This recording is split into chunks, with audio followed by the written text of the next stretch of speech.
芬姐，我們都知道，在荷姆斯海峽被封鎖之後，有一個港口非常非常忙，就是巴拿馬。巴拿馬现在運量變得非常非常大，結果沒想到我今天看到這一幕，我傻眼了，就是這個畫面，就在一瞬間，沒有想到就在這個美洲大橋這個地方，砰的一聲。大爆炸來了，這畫面太嚇人了吧？是，大家看到這個畫面，心裡想說天公伯啊，千萬不要再來啦！這個是全世界最重要的幾個這個能源的運輸的重要海域哦。現在呢，我們知道荷姆斯海峽已經面臨到一個戰爭情況被封鎖。那現在呢，連巴拿馬運河啊，大家認為說很多從美國買的這個，比如說我們中油像美國這邊買的這些能源啊、天然氣，就是走巴拿馬運河啊。那你現在給我這個燒起来，那還得了？嚇死了！而且你看，這個真的慌之嚇呆了。車子剛好在橋上經過，突然之間，哇，這拍電影吗？下面的人趕快往前走，太可怕了吧？在巴士上面。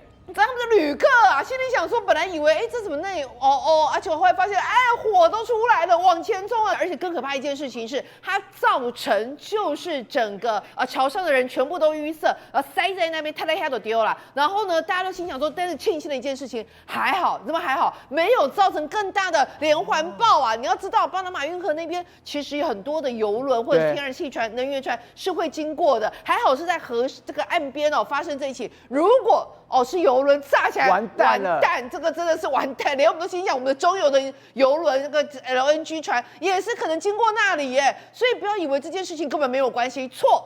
現在全世界這個能源啊，在吃緊一個狀態，尤其是巴拿馬運河，你剛剛有提到運量大增嘛，真的，它本來的這個運量大概是每天可以經過的那個船啊，頂多是30到36艘。那他們說，因為現在是枯水期，所以水位比較降。那還好，今年雨水還算蠻豐沛的，所以雖然是枯水期，他們的水位還相對來高一點。所以現在目前每天有大概40到42艘船經過，變得那麼多，變得比較多的，增加一成以上。所以大家你有沒有看到那個圖？你看。我們就是從美國買，有沒有？他就是從美國買之後，就通過巴拿馬運河，然後就往左邊走，往亞洲走。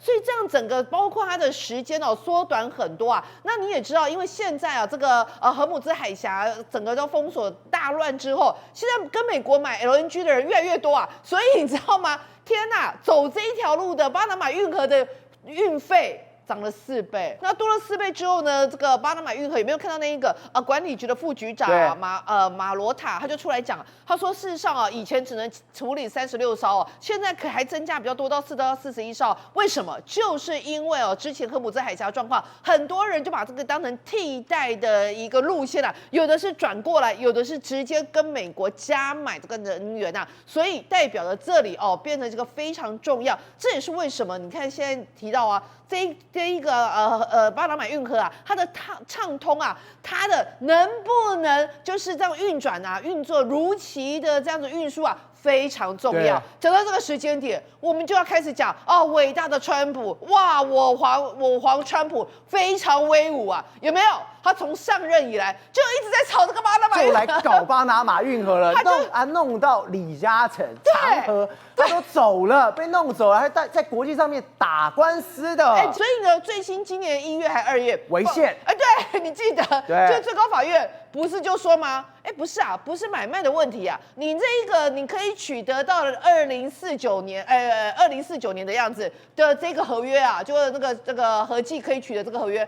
你當時沒有按 K 槓行你有一些討假包你是違憲的，所以不管怎麼樣，我要給你 get out， 你要出局了。對，就開始這邊吵就把你卡死在那邊。所以在這種情況之下，這代表什麼意思？美國勢力就進來了嘛。所以慧珍姐，你今天講這個故事，只要告訴我們一件事情。現在巴拿馬就是中美交戰的第一線，是交戰最激烈的第一線，是。而且呢，為什麼川普確定就是要把這個巴拿馬？你知道巴拿馬事實上在1999年以前有沒有？其實是美國管從1914到1999是美國在管是那個1999之後時間到了，所以交還給巴拿馬政府。結果交還給巴拿馬政府，你看看中國這個拉薩波，你在做什麼事？他在2004年、2005年弄了一個廟，放在哪裡放在巴拿馬運河入口處哎呀，因為他們就巴拿馬那邊，他們就投資很多嘛，然後就是中國跟巴拿馬政府交好嘛。有沒有看到那個小小的公園？對，就小小公園是2004年就開始一個紀念碑這個紀念碑象徵中巴兩國的友情對不對？結果呢，這個紀念碑什麼時候被拆掉？去年12月27號拆。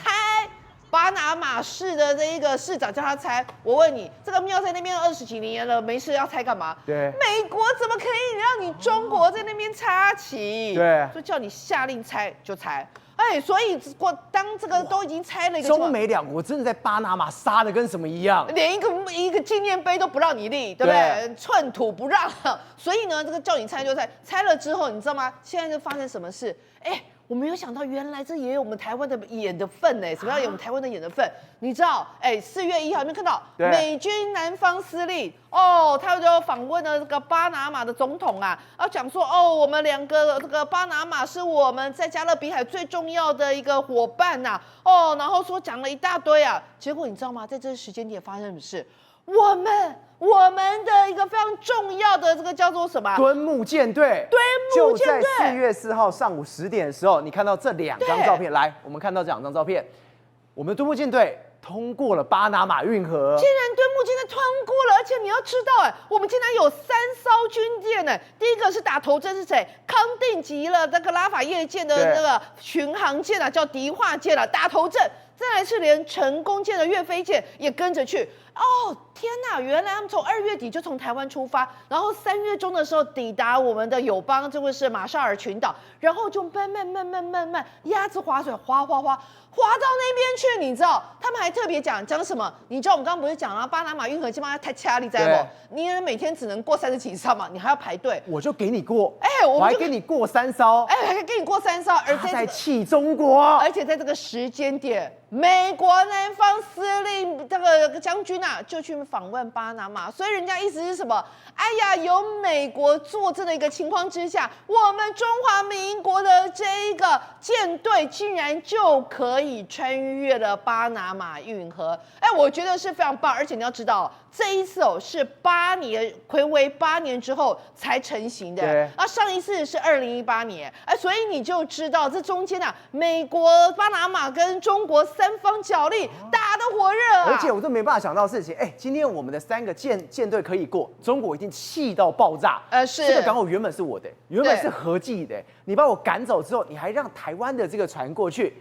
所以美國也是想方設法一直在戳中國的。講了一句話，代表什麼意思呢？這個巴拿馬是我們美洲的內河啊，輪不到你中國在這裡插旗啊。所以你中國會搞那一些有的沒有，說什麼台灣海峽是你的，人家美國也來搞這招。巴拿馬運河就是我們美國所托管的，你中國休想連一個碑都不讓你立。宇軒，我們常說什麼？不要質疑美國的決心，尤其是針對於航道。如果今天我沒辦法拿到的話，我就自己再開創一個新航道出來。這不是瞎說，你知道嗎？在1970年代，竟然美國有一個計劃，他說，好像中東一樣，如果今天中東把我的這個所謂的荷姆斯海峽給轟爆了，那我用核彈，我真的炸出一個河道來。而且這不是趙娥講的，這是美國一個前眾議院的議長。他突然間，而且他是學環境政治的，異想天開說：“各位啊，你不要再爭執了，不要一直在那邊討論什麼荷姆斯海峽，想想我們當年的計劃吧。其實當年的計劃還不錯啊，當年的計劃就是我們不要去搶河道，我們自己炸河道。那時候的氛圍是什麼呢？來到你看到這個呢 ，interoceanic canal studies， 這個在 study 什麼？如何透過核子彈炸出一條河道，在研究說哪一個 location、哪一個路徑、哪一個 pattern 適合，所以。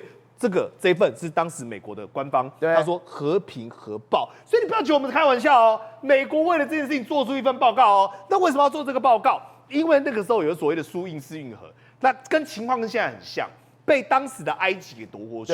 那因為蘇伊士運河原本在使用的是誰呢？都是英國啊、法國這些歐洲國家，他們把東方的包括石油也好啊、糖啊、茶，藉由這個河道運過來。所以那個時候呢，被封鎖之後，美國就開始思考一件事情，說：那如果又發生這種事情狀況怎麼辦？那剛好那時候有一個人叫 Taylor， 那這個 Taylor 呢，他就是研究氫彈的一個我們講的發明家，但他做出氫彈之後，我其實也能體諒他啦，他一定想讓自己的產品能夠大賣嘛，能夠化作商用嘛，所以他就說：我來建議各位，我們用核彈呢可以開鑿出河道。他有一個計劃就是戰車計劃，那你知道戰車計劃幹嘛？就是他的試金石。他等於說我先試一次給你看嘛，好，你不要說我都只會打嘴炮。所以他那時候呢，在阿拉斯加，你看在一個大众機械的一個雜誌跟文章呢，他就開始研究跟你說，我要如何利用核子彈來打造出一個深水港。所以他就在北極圈那邊呢，開始買了1、2、3、4、5來造核，他買了5顆核彈，然後呢，按照他原本的訂定的計劃說，你看我們只要按照這邊呢，然後在底下這邊呢做引爆之後，它就會造成一個天然人工的港口。我們來巴拿馬運河這邊，又是巴拿馬。剛剛惠貞一直跟我們講氣爆，當時美國是想要在巴拿馬這個境內製造出核爆。來，我們看這張圖，你知道這張圖在說什麼嗎？他研究說哪裡炸可能比較方便。對。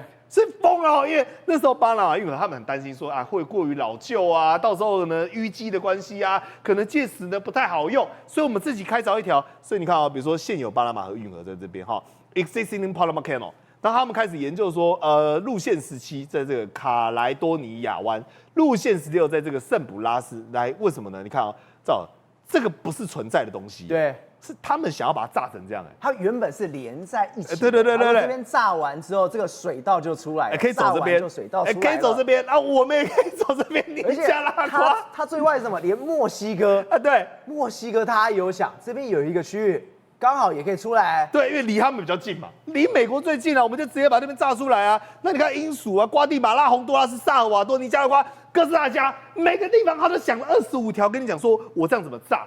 你看294顆核彈，14次獨立引爆，1664億噸的 TNT， 所以照有沒有便宜？金價無秀呢？對，但原子彈的60倍嘛，每次引爆的威力都很大嘛。所以你想想看如果說真的美國瘋到一定的程度，因為雖然說我們講這是過去的，但你難保不說現在川普他會有這樣瘋狂的這個我們講想法跟軌跡。畢竟因為現在荷姆茲海峽雖然還在封，還在不能過。對，雖然有人列舉說這個你可以參考烏克蘭借鏡的這個答案啊，因為當時烏克蘭也是要運送民生物資到他們境內啊，但是因為黑海艦隊被俄羅斯封鎖了嘛，但曾經在2022年的時候呢，他們也曾經有簽過一個協定，短暫3個月的休戰，結果後來發現呢，俄羅斯都騙人，休了之後呢都不還之後呢也不讓他過，然後在那邊拖延那個文件，有沒有跟現在的情況越來越像？到底有開沒開不知道。所以烏克蘭說，我講唯一的做法是什麼？以戰止戰，也就是火力優勢。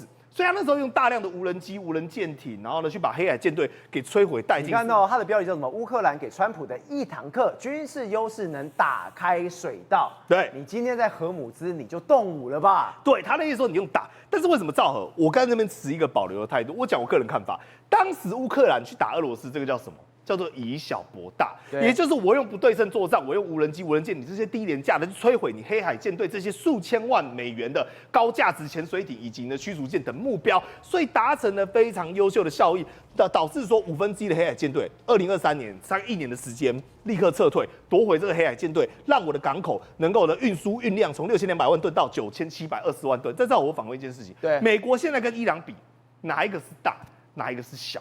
美國現在不都是有一些大型的艦隊，那伊朗反而不成為小的那個嗎？所以現在美國對於這個概念，他有 get 到，但是他說我殊難執行，因為我是大的，我怎麼打小的？對，因為你這個講反而是給伊朗借鏡，伊朗反而能夠借有辦法去干擾美國，所以呢，恐怕是外交跟軍事的手段呢，必須要雙管齊下，另行其道，美國呢才有辦法去打通他們想要打通的管道。正峰，我們剛剛講，俄羅斯的經驗、烏克蘭的經驗可以幫助荷姆茲海峽，但是這個經驗千萬別複製下去。我說的經驗是什麼？你看到俄國普丁說什麼？全國人民不准再用 VPN 了，才發現一件事情：當川普說要把伊朗打回石器時代，現在被打回石器時代，竟然是俄羅斯，是沒有錯。俄羅斯跟中國一樣都有網絡長城，那他最近看見，中國用網絡長城封鎖 VPN， 跟他沒賣哦。他也開始在大量封鎖 VPN， 結果你以為封鎖 VPN 導致大家不能用 Facebook、不能用 Instagram 而已嗎？對，錯，我跟你講，整個經濟崩潰了，經濟崩盤，超誇張的，真的假的？我給大家報告，他的銀行幾乎都不能用，而且你現在看到這是什麼？這個是他這個出入坐地鐵，對，就所謂我們台灣的悠遊卡，沒錯，也不能用 ，B 沒得給 ，B 沒給，為什麼進不去？因為沒辦法連線啊。你的 VPN 居然封到地鐵都不能用，所以導致它必須開放大家來 for free， 請進來吧，自己免費搭地鐵，免費的，對，搭免費的。啊，夠人去塞車，塞車以前他說 B，不能付款啊，所以他只是要洗個車也不能用。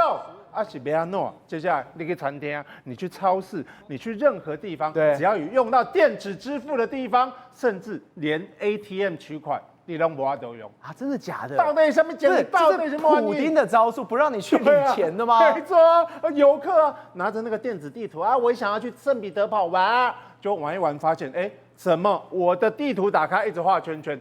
就是連不上網絡，對啊，到底什麼原因？所以今天難怪現在很多的店家都放上這一張表，這張表上面是什麼？我們這發現就是只能用現金來支付。3年前在用的，天哪！對啊，連信用卡都不能用啊！這個是最有可能的原因是什麼？基本上有三個可能的。第一個就是他在封 VPN 的時候，他的技術誤偵測什麼？就錯誤偵測，錯誤偵測你銀行的加密機制可能跟 VPN 系統的是一樣，所以他就把你銀行的 IP 也封了。